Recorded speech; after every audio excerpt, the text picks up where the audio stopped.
record, do this. Oh, we know it.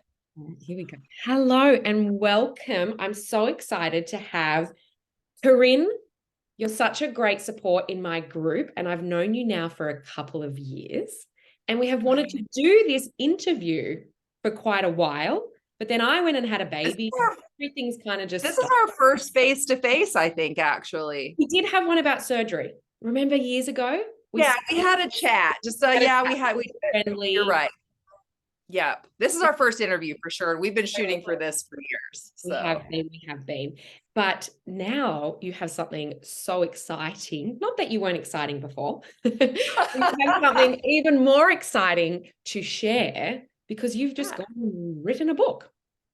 I have written a book. Which is so very exciting. I'll show it right now. I'll talk a little bit. We'll talk about it. Unfold how this happened. But I have a book called Fit, Fierce, and Fabulous Over 50. Yes. And it's actually more about my way of eating. So that's why it's appropriate for this group, because I have adopted a whole food, plant-based, intermittent fasting lifestyle, like an anti-inflammatory lifestyle. And that's what this book is about. And it also has some of my story as well in it, which we'll talk about today. And it has 50 recipes in the back for anybody that's kind of wanting more plant options in their life. This is the one. So. And that's what I'm so excited to talk to you about this, because I think there is, with the Lippy community, there is so much out there about keto or low carb, and there's not that much about the other. Some people can't eat that way or don't want to eat that way, and they are curious about a plant-based diet. They don't know where to start, but they're also really scared because because that's carbs, but it can be a very healing way of eating, especially for this condition, if you do it correctly. So I wanted to share your story because it can give some people hope if that's one way they want to explore. Now, you just have such an interesting story. Like, to me, you live in Nepal. You're in America. I do. Right now I'm in Kathmandu. So that's where I am right now. I'm in Kathmandu. I just came back from the village yesterday in a big bumpy vehicle. So and you've been there since 2014? 2014 January, so 9.5 years now. And what made you go? What led you there? Yeah, that's a whole thing. So I'll make sure I'll make that short, but kind of an interesting, as you can see behind me, and everybody, I respect everyone's faith journey, but a real quick one about mine. So I have Isaiah 61:1 on my wall back here. I'm officially a missionary in Nepal.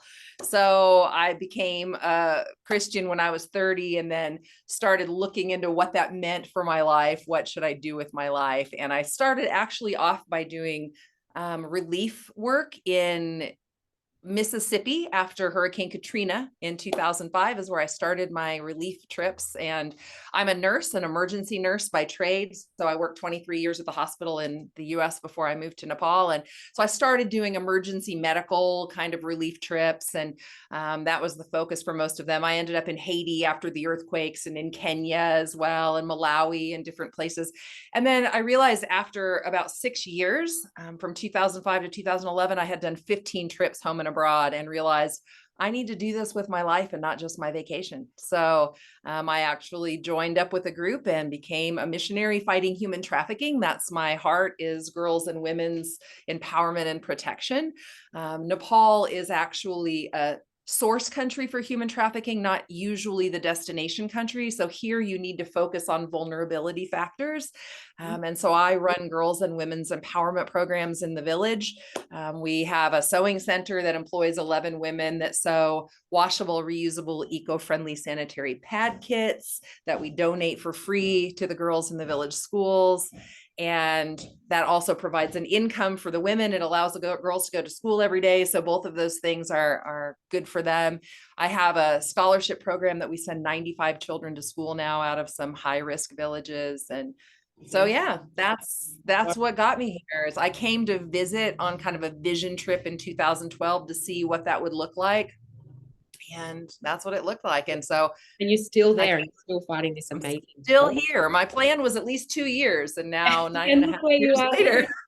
And then tell me, how did you get, onto wanting to or starting to lean towards a plant-based diet?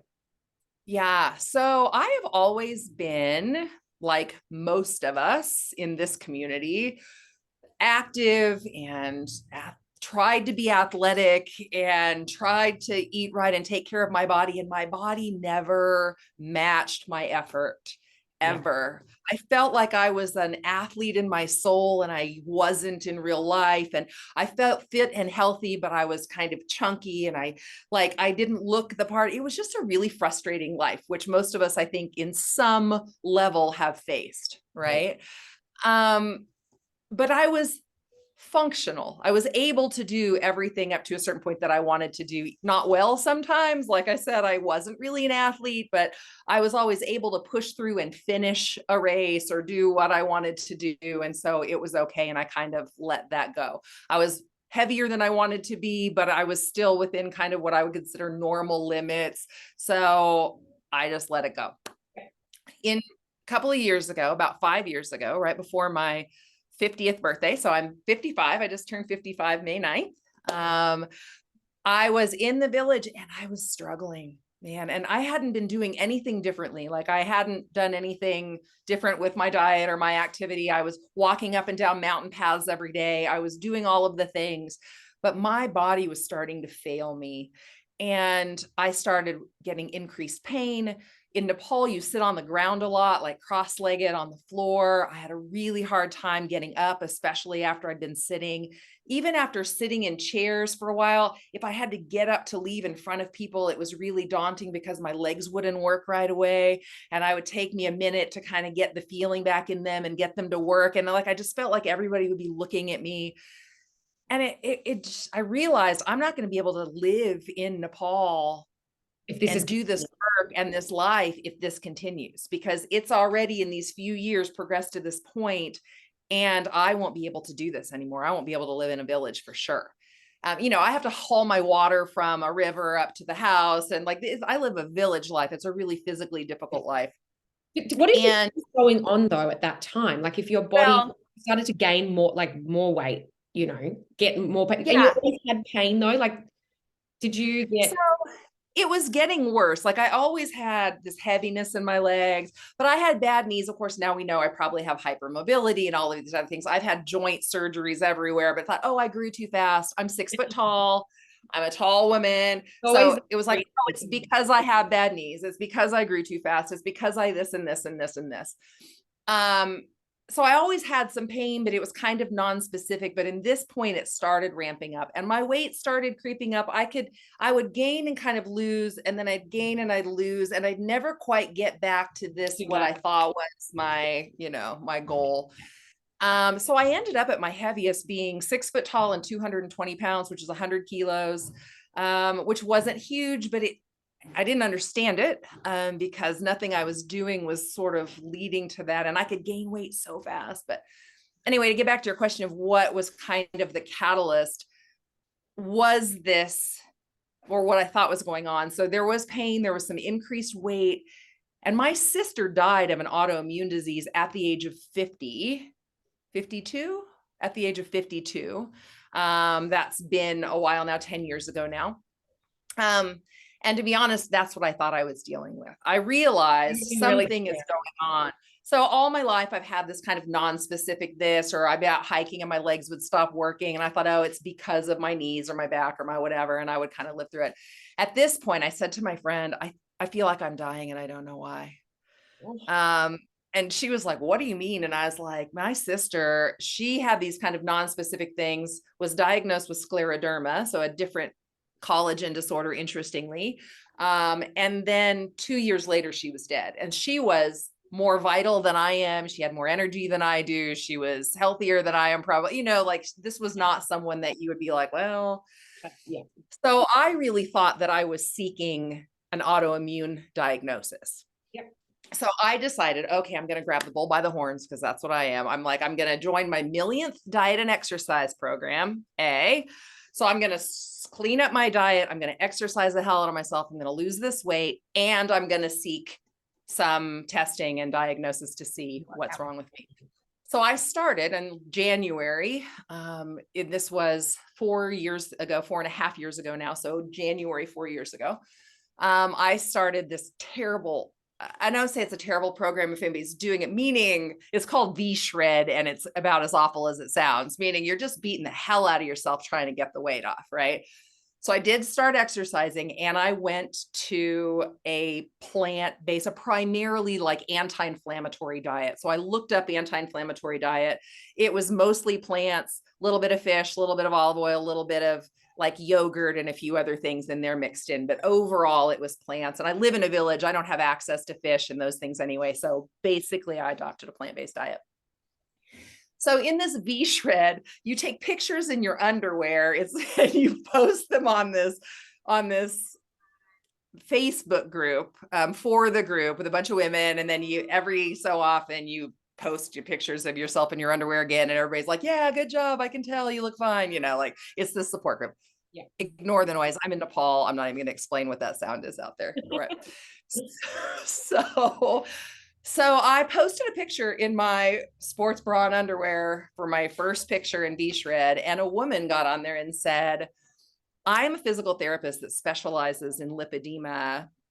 Have you been evaluated for that? Because you look to me like you have it, because I had a much smaller, I don't know if you can see, but I always have it. And this is my regular waist, like I'm 5, this is the biggest it's ever been.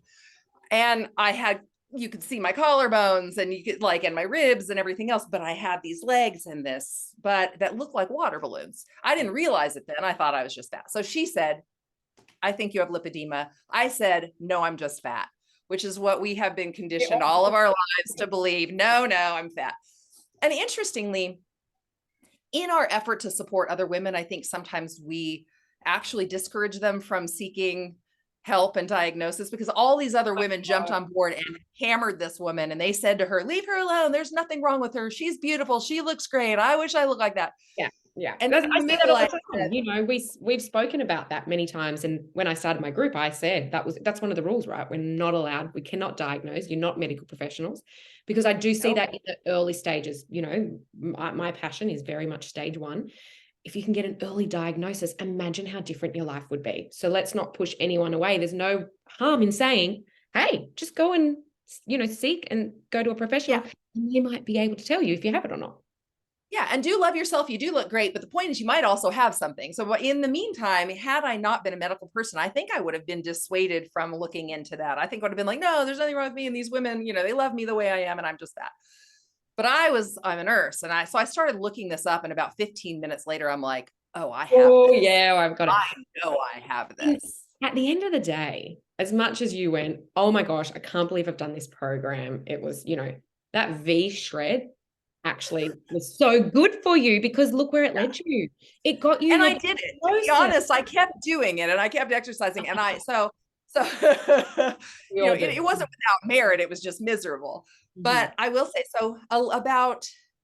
Okay, can we just say now, everyone, don't be looking up V-Shred and going and doing that. That's not what we're promoting here. And Karin is not. If you want to, more power to you. It is not what we're promoting, because I'll tell you what made the most difference. And it wasn't this program. It was actually the way of eating. And the V-Shred was not the way of eating. I changed the program and I did their exercise and I did my food. So I did this anti-inflammatory way of eating. And in about 2 weeks' time, I had lost 11 pounds. I had gotten lower than I'd been in 15 years through that plateau, doing just increased exercise and this change in this way of eating. And I'd done this increased exercise all my life. I have gone through periods of doing. You have really done, and that, it's not like you've just lost all this fat. It's the inflammation. I lost the inflammation. There's no way you lose 15 pounds of fat in 2 weeks. That's what the other thing. Yeah, I think that's really important to really not, for anyone listening to this who gets really excited about hearing other people's stories that they lost all this weight. It's not about the weight. It's about that inflammation. It's about that fluid that our cells are holding on to. It's just to let go of that. That's what you really are looking for. And so if you get excited over something, that's what you want to be really hopeful at looking for, not just going, oh yeah, I got. Now I will say I was able to lose non-lipedema fat as well. So with this way of eating now, obviously I still had lipedema. I still had larger bottom than top, and I still do. But yeah, that allowed me to lose a ton of inflammation, which then allowed my body processes to work right, because it So then wasn't you functioning burn in this constant state. And exactly. then my metabolic processes were better, and I actually was able to lose non-lippy fat. If it's allowed, and I'll leave that up to you, when we post this, I will put a picture of the 2 weeks difference Oh, before and after. absolutely. I do that stuff Shred on, pictures. on my time. Like I do on Yeah. Insta all the time, because that is like, it's the inflammation, just to be able to show, like, even from a weekend, everyone that's Yeah. listening to this, they This know is how amazing much we to see. gain, right? Yeah, we gain. Sometimes you feel like you look at food and you're gaining weight, right? So it is, yeah, it is great. And we all struggle. Like, you know, you had non-lippy fat. It's just what happens with our body. We gain regular fat easier as well. Yeah, and we're women, right? And we have estrogen and everything else that likes to pack it on, man. It just does. It's the way our bodies work. So, Well, that's, yeah. all right. Okay, so you got this diagnosis. You literally looked, well, you didn't get the diagnosis. You had a name for a condition. You realized you had it. What did you do next? So then I had already planned to go to Thailand to seek some medical testing. Because I have autoimmune in my family as a history, I still proceeded with that, but I knew what was going to happen. I knew that was going to come back as a no, because I knew what I had. And that's what happened. So I went to Thailand. I found the most terrible doctor. So I had a wonderful doctor as far as the autoimmune testing. She was lovely, but I went to a vein specialist, circulatory doctor there, to try to get compression, because I had emailed or messaged a doctor friend in the US and said, hey, someone said they think, sorry, warn your wife, sorry for the underwear pics. I have someone who thinks I have this thing called lipedema. Have you heard of it? And what do you think? Here I am. And he said to me, yeah, I think she's probably right. Like, I think you probably do. I am familiar with it. I see who I've known you all my life. Like, I think you're probably right. Okay. And so he said, get some compression garments in the meantime. Then when you come back to the US, we can get you evaluated or whatever. But until you can, get some compression. That's going to help you. It's not ever going to hurt you. So even if you don't have this, do that. So I went to Thailand to this doctor saying, I have lipedema. And he started to laugh. And he said, yeah, that's just something that a few people in the US say exists to help fat people feel better about being fat. Oh. And I have never wanted to punch someone in the throat more than I did in that moment in my life. And at this point, I had lost weight. I was like 180 pounds and 6 foot tall. Like, I wasn't even fat. Not that it would have been appropriate no matter what, but it was like, what the hell just came out of your mouth? So anyway, that was a disaster. But I did find out I don't have an autoimmune disorder. And so I started searching the lipedema communities and the Facebook groups and the things. And I found a doctor's name online who will diagnose remotely, or at least start the process of diagnosing remotely. So I contacted them and said, and then there's a fee for that, but if you get surgery, then they take it off of your fee and whatever. So I contacted this doctor. They do a questionnaire, they do photos of all directions, and they have you stand up with your arms like this and look at the big things and hang out. So I have it hips to ankles and upper arms. And so I have actually had surgery, just full disclosure. But so I had an arm lift as well. So I have a zipper scar from here. You didn't have any in your forearms? Did not have any in my forearms, at least that I know of. And my forearms still look relatively, not possibly a little bit kind of in this little area. So I wouldn't be surprised if I have some, but this was the area that was the problem.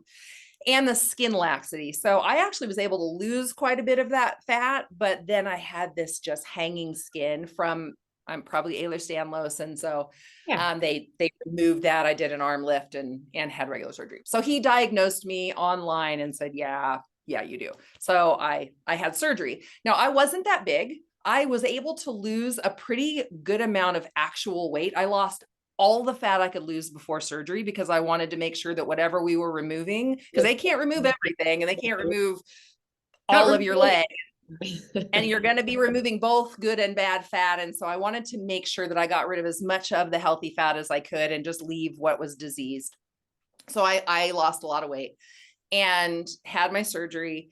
But he didn't remove that much fat, but he said you had an extraordinary amount of fibrosis, like way more than most. So that was what my pain and my decreased mobility was from. Like I said, I was never that big, and people were like, "Oh, you look fine." I was early stage 2, but my problem was scar tissue just from hips to knees. They just tore it all out, and So it was probably screwed really good that you lost that weight, which a lot of people struggle to be able to Yeah. do even for the surgery. And I work with clients pre-surgery too, and I say to them all the time, like, I know it's going to be really hard, but you're going to get the most bang for your buck, right?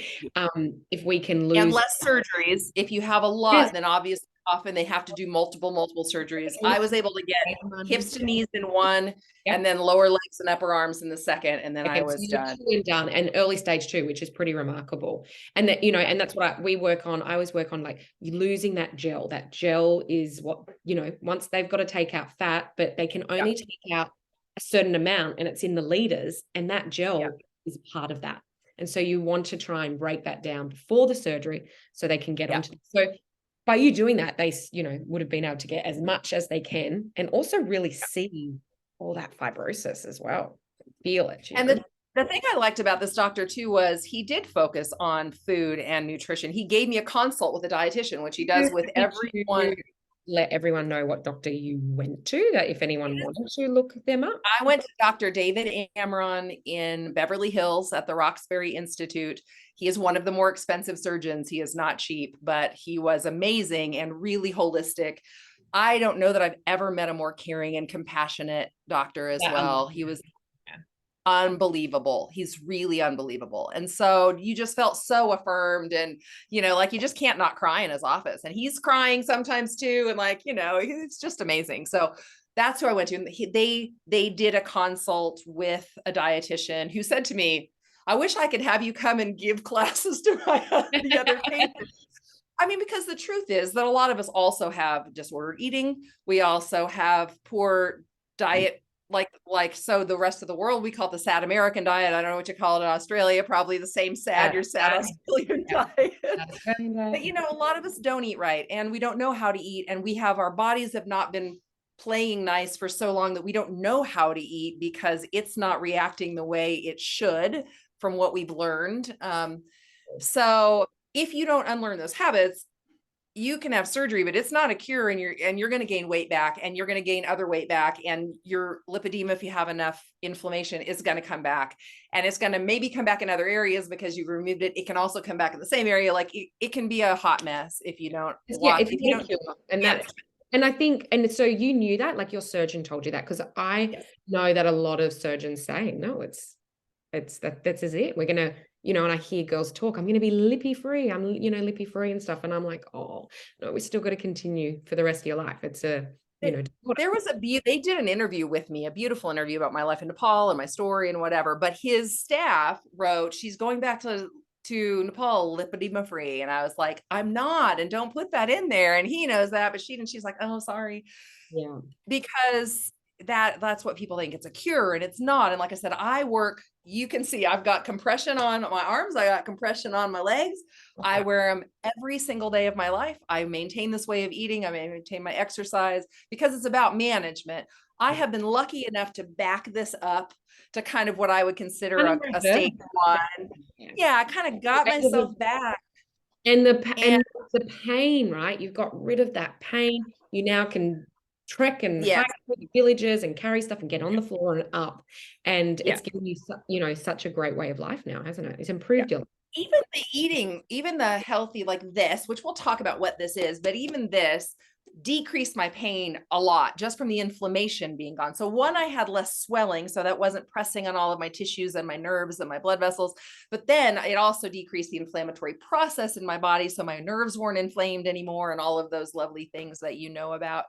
And so that already, like, I had a massive drop in pain. Plus I lost weight from that. And so that also took a lot more pressure off my knees, my joints, and all of it played together. So I was a lot better by the time I had my surgery, but I still had like those shooting, zapping pains and those things that we have that you're just like, where's that coming from?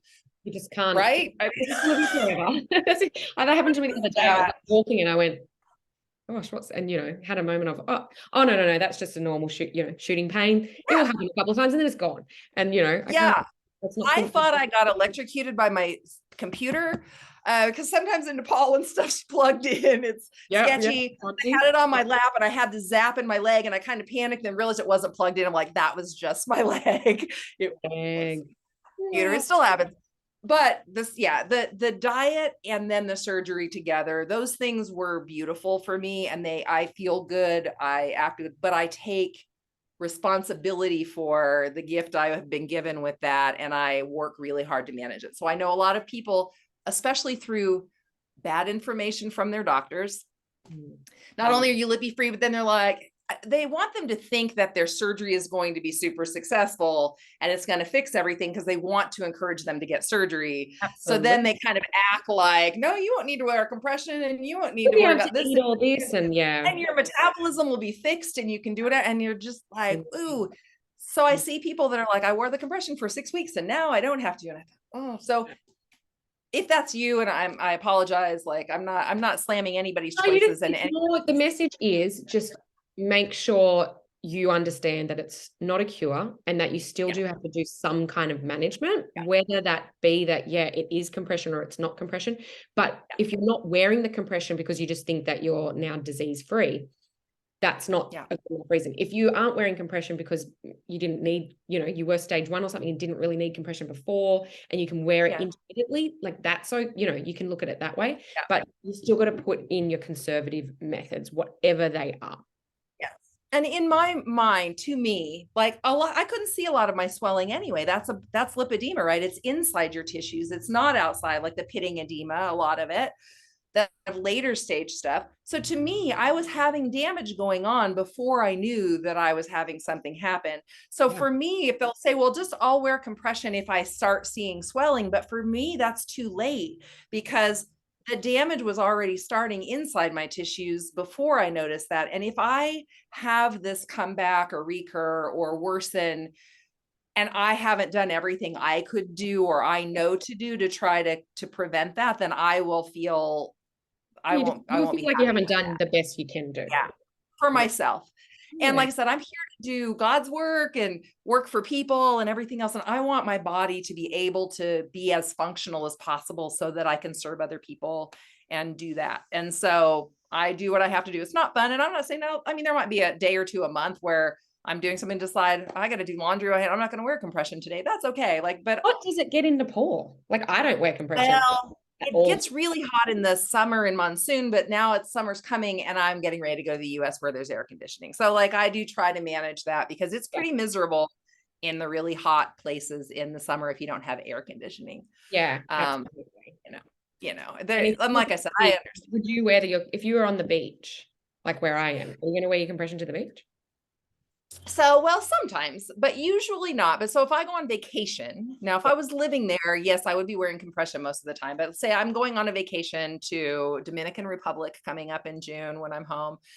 And I will, when I'm out on the water and on the beach, I will not, when I come home and shower, I will put my compression on and wear it through dinner, through to the nighttime, and then I will take it off for bed. So I will wear it just to kind of keep things flowing and moving. And I know I'm going to have extra swelling because there's going to be heat and there's going to be sun and there's going to be, and not wearing them. I can feel my legs expand.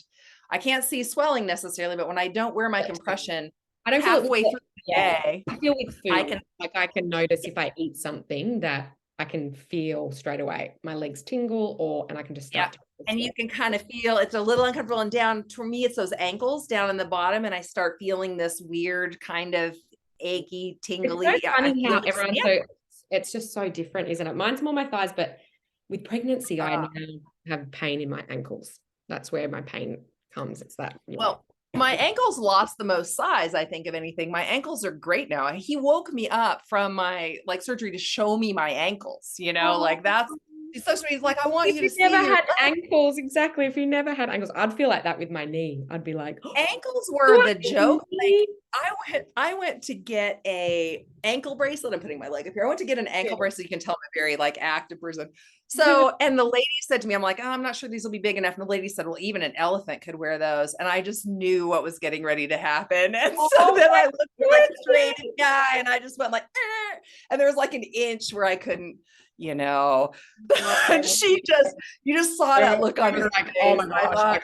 And I thought it's all good. These things are huge, but you probably shouldn't comment anymore because like, let this be a lesson to you. Well, actually, I had someone say to me, and I haven't had anyone say to me for so long, but the other week I was talking to this girl who wants me to do some work for her.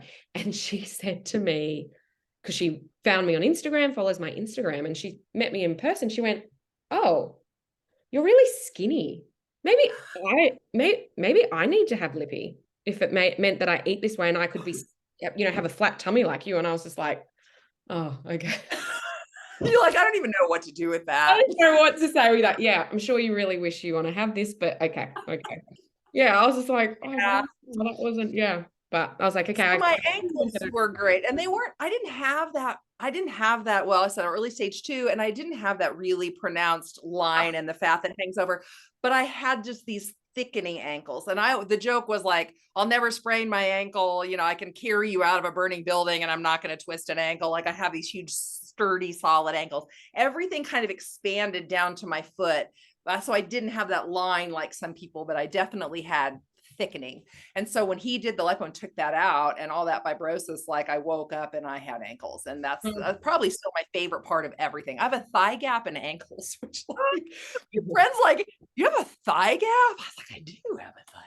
Yeah, I still have thighs. Making us feel great about having a thigh gap. Hey, it's so funny. Like we can't get those things out. Like that we desire. Now I still have. And the other warning, I mean, this isn't about surgery, but the other thing is, I mean, I have skin laxity, right? Like he's like, be careful when you look at pictures of liposuction. Be careful, he said, even on my page, because you are 50 years old. At the time I was 51.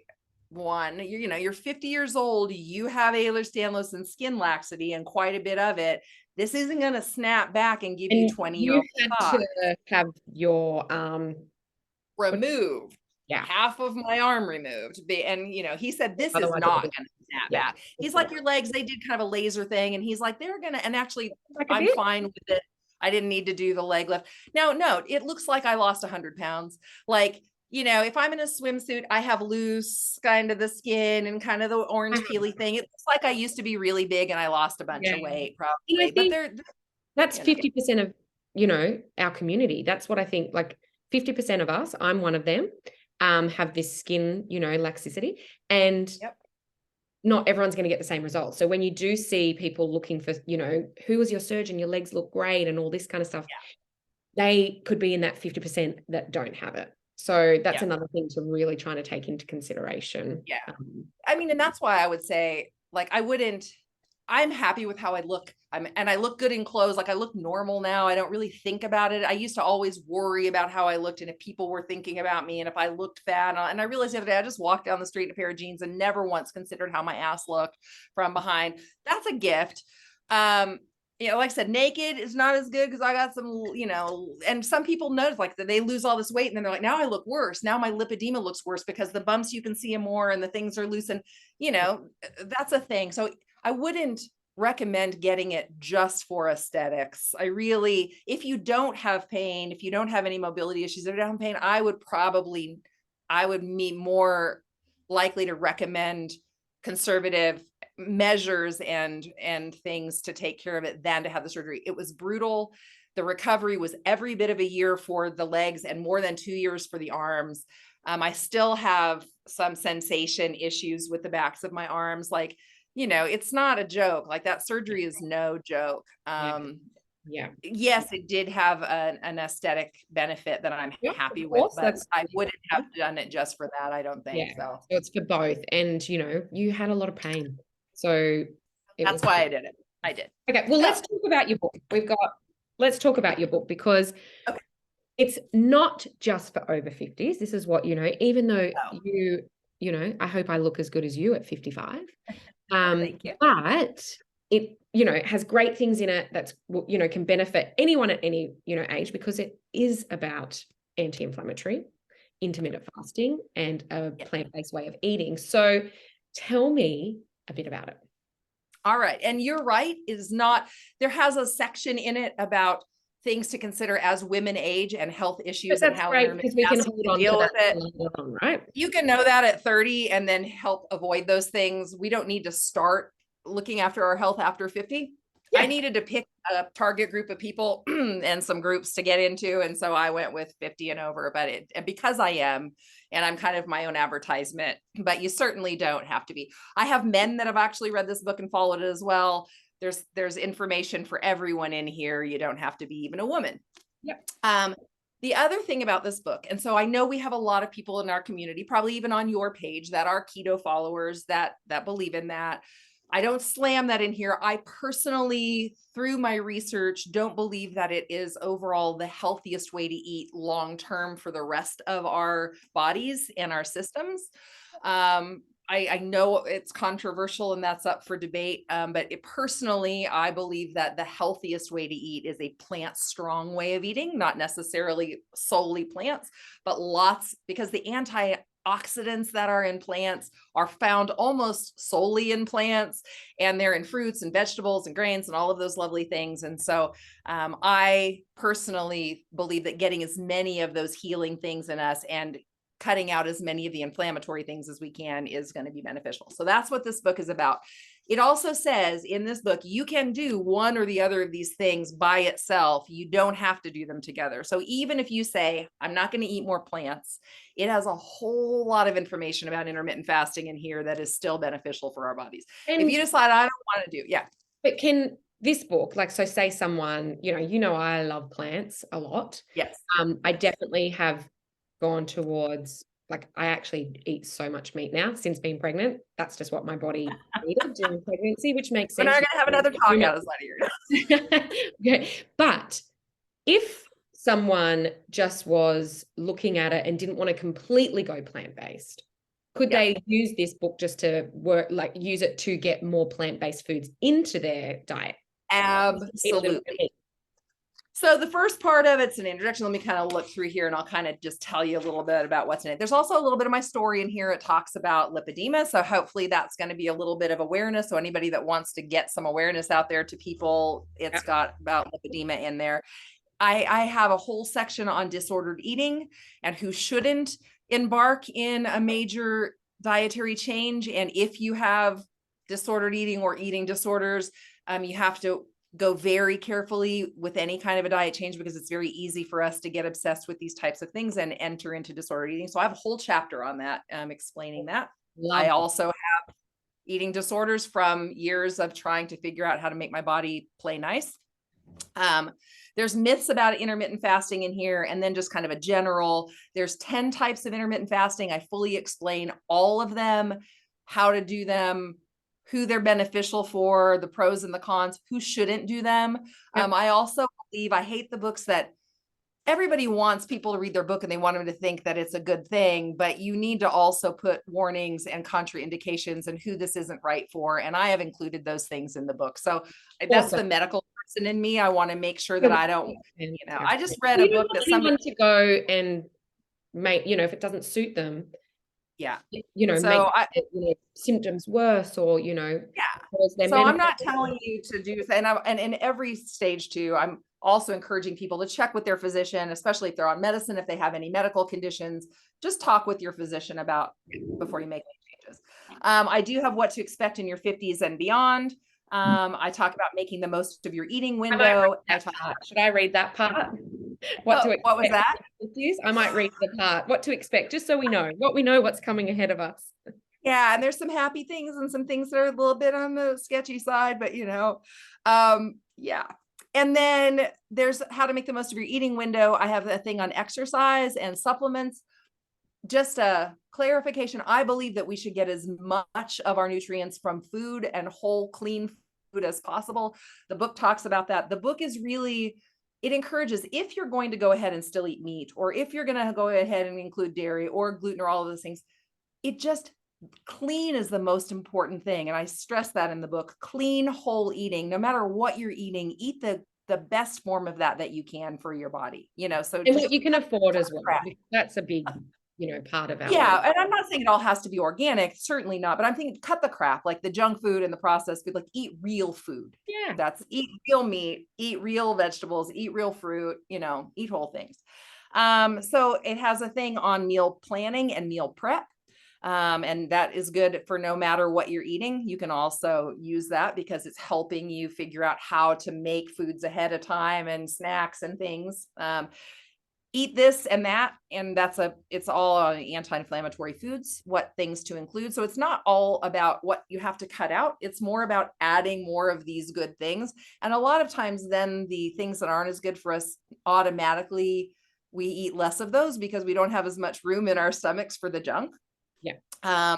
And then I have things for tips and tricks and apps and support and different ways to help keep you on the journey. And then there's recipes. And so that's something that anybody can use. You don't have to just eat these things, but there are 50 plant-based recipes in here. So if you want to eat a grilled chicken breast, and there are salads and sides and pasta and different things in here, all of the recipes are actually gluten-free. You don't have to make them like I use gluten-free pasta. You can certainly use regular whole grain pasta if gluten is not an issue for you. But I did make sure that these are all oil-free. And with the exception of like, I might, if there is oil in it, it's usually like a few drops of sesame oil for flavor, omit if you're oil free. So these are made so that if you are want to do oil free, want to do gluten free, you can. Yeah. And you can adjust. You can take this salad and add a protein of your choice. If that happens to be salmon, or if that happens to be meat of some type, or whatever you can. I might've used tofu in it, use what you want. But that's what I got. Yeah, that That's sounds good. so fabulous. That's so cool. So I'm going to show it up close. If any, we'll also put a link if Yeah, put a link so underneath people our thing in can there. purchase. And then It's you a also, nice one. yeah, how it is, But yeah. How long did that take you to write, by the way? a few months once I finally got down to it. So a few months, I would say. I kind of started in this journey August of last year, and I ended up publishing this in the end of January. And yeah, it's just a passion of mine because it really helped. And so the one caveat I want to say, but I started the anti-inflammatory way of eating before I started intermittent fasting, and I lost those 15 pounds or 11 pounds in 15 days. 15 pounds in 11 days anyway. I just got myself confused with all my numbers. So I lost all that weight in that short period of time, a couple of weeks through that. I added intermittent fasting and in the stories in the book in partway through this journey, and found even more benefit doing them together. At various times, I have taken one away or the other away, and each time I notice a difference. There is still benefit to doing one or the other, but I have found that together they have a really special synergy, and it's really healing for the body. And so for me, those two things together actually work a lot better. Now, for anyone wanting to transition to a more plant strong way of eating, whether or not that's a full or whether it's a partial, I have another pocket guide, a really small book that I published first. Yeah. And that is called Plant-Based Basics. And it's on how to sort of transition, how to socialize, that kind of thing. I have socialization in here too, like how to maintain your intermittent fasting and all of that when you're out with friends. So I will put a link to that as well. Yeah. It's a short little pocket guide. It's not I don't 70 Great pages introduction. or something. And then if people like Yeah. that, if they're So to go together, they're good. And this has the recipes, that doesn't. So they kind of go together in a nice way, and we can put links to that. But yeah, I have had a lot of people in our Lippy community that did read the book and that started this journey and are having really good results with it. So when they're doing it, they're actually, it's making it worth it for me, whether or not I'm hoping to at least make the money back it cost me to publish it, because it's not cheap. That's my goal. I'm not getting rich off of this, but yes, but it was worth it to me, just in the people saying, I actually, for the first time in however long, am noticing a difference in my body. I am getting confidence back. I'm getting self-esteem back. I'm getting my mobility back. My pain is less. I'm now able to do this and that. And like, that's making it all worth it to me. yeah. So Yeah, absolutely. And I think over the years, like before I knew I had Lippy, that's the way I, just gravitated towards eating, you know, on my healing journey. And that's the way I've noticed, you know, the least inflammation and how I could keep my weight stable, until I, you now know, and I've been able to adapt things and everything. And I've had to change ways of eating for, growing a human and now postpartum and stuff. Yeah. And I know you like to play around and see how it affects your body and do different things. That freaks me out, but I get it. I'm the opposite. Like, I understand the keto people that are like, that's a carb, and it's like, okay, there's a difference in your plant carbs and your, and your junk carbs, but I get it. Because I am not one of those. I don't notice a difference in my body based on what I eat. I do, like, long term, but like people are like, oh, eliminate it and add this in and see how you feel. I never eat something and think, oh, I shouldn't have eaten that, unless it's total junk. Like, then I'll get a headache or something. But like, if I eat oatmeal, or if I eat brown rice, or if I eat whatever it is, I'm not going to be able to tell you if my body's reacting to it or not. My stuff is more like long-term. So you would find it really scary to go, hey, I'm going to go do this experiment, because I have no idea what I'm doing in there, and that I would notice. And B, I'm not confident I would be able to really figure out what to eliminate either, because I said I never have some kind of a reaction. Even the things, I'm actually allergic to eggs, which I found out kind of randomly. And I have gluten sensitivity, but those things I don't react until I get a rash, and it's quite like it has to build up before my body actually shows me that I'm doing it damage. And I just don't want to do the damage in the meantime.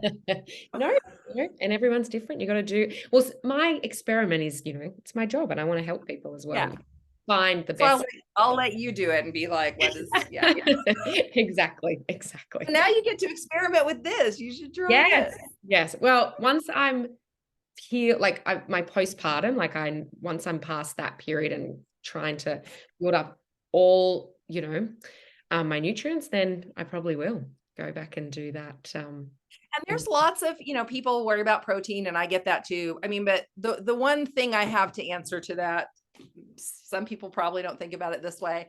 Like, the biggest, strongest animals on the planet are herbivores, right? Like rhinoceros and hippopotamus and gorillas and horses and giraffes and elephants. Like, they all eat plants.